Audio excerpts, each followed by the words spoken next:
मुख्यमंत्री त्रिपुरा श्री विप्लव देव जी, पूर्व मुख्यमंत्री त्रिपुरा, त्रिपुरा मोर्चा के स्थापक अध्यक्ष प्रद्युत जी, विपक्ष के नेता अनिमेश जी, त्रिपुरा से आए हुए मंत्रीगण और संगठन के सभी पदाधिकारीगण, विधायक, चेयरमैन TTADC और गृह मंत्रालय के सभी ऑफिसर्स, आज त्रिपुरा के इतिहास के लिए एक ऐतिहासिक दिन है। आज इस समझौते से हमने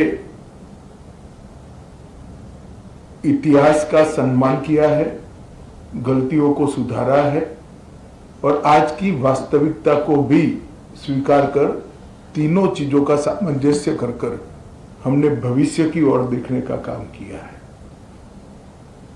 इतिहास जो है उसको कोई बदल नहीं सकता, मगर उसमें जो गलतियां हुई है इसको सीखकर आज की वास्तविकताओं को नजर में रखकर हम आगे जरूर बढ़ सकते हैं।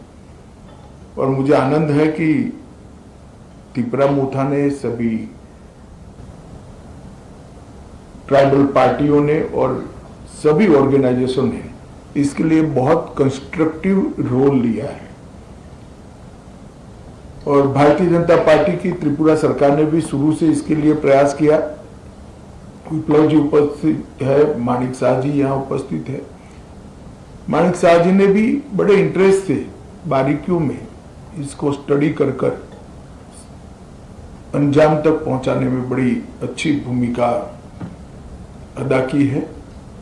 मुझे विश्वास है कि मोदी जी जो विकसित भारत का स्वप्न लेकर चले हैं, वो स्वप्न में त्रिपुरा भी अपने योगदान के लिए भी कटिबद्ध होगा और अपने हिस्से के लिए भी कटिबद्ध होगा। जब विकसित भारत बनेगा उस वक्त त्रिपुरा भी विकसित त्रिपुरा के रूप में आगे पर स्वप्नों के साथ आगे बढ़ेगा। प्रधानमंत्री जी के नेतृत्व में गृह मंत्रालय ने उग्रवाद मुक्त, हिंसा मुक्त और विवाद मुक्त नॉर्थ ईस्ट की कल्पना को साकार करने का प्रयास किया है।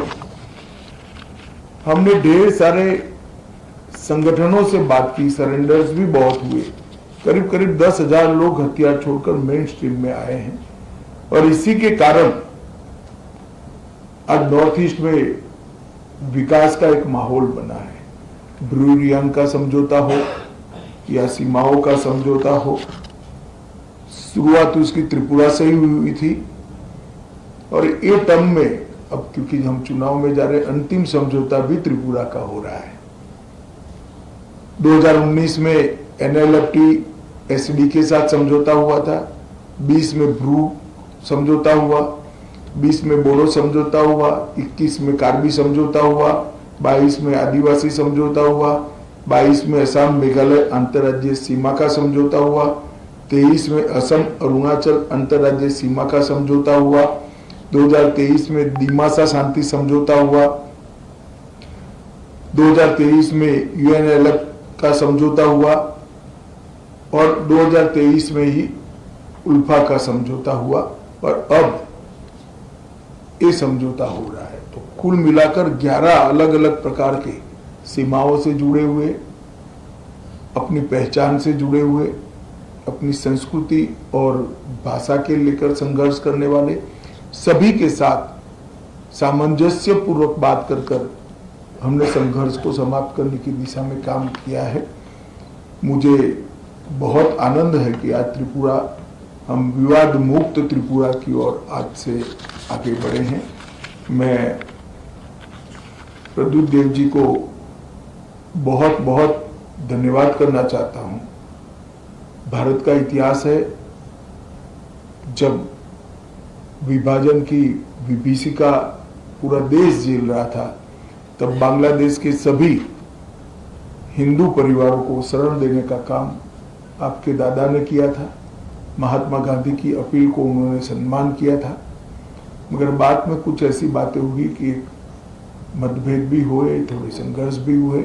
आज सभी लोग एक साथ मिलकर आगे बढ़ने का निर्णय कर आगे बढ़ रहे हैं। उस वक्त मैं इतना विश्वास दिलाना चाहता हूं कि आपके अधिकारों के लिए आपको कभी अब संघर्ष नहीं करना पड़ेगा। भारत सरकार 2 कदम आगे उठकर सभी के अधिकारों की रक्षा करे, अधिकार की रक्षा हो, इस प्रकार का तंत्र विकसित करेगी। मैं फिर से सभी स्टेक होल्डर्स का बहुत बहुत धन्यवाद करता हूं। मैं एक बात जरूर कहना चाहूंगा, हमारे संदीप पात्रा जी ने भी बहुत बारीकी से, और पॉलिटिकल कारणों से मैं बड़ा व्यस्त चल रहा था, फिर भी मेरा समय खींचकर छीनकर इसको अंजाम तक पहुंचा है, तो पात्रा साहब का भी मैं धन्यवाद करता हूं। और आईबी की ओर से हमारे जो नेगोशिएटर हैं और जिन्होंने समझौते को मूर्त रूप दिया है, इस सभी को धन्यवाद कर मेरी बात की समाप्ति करता हूं। सभी को बहुत बहुत शुभकामनाएं और धन्यवाद।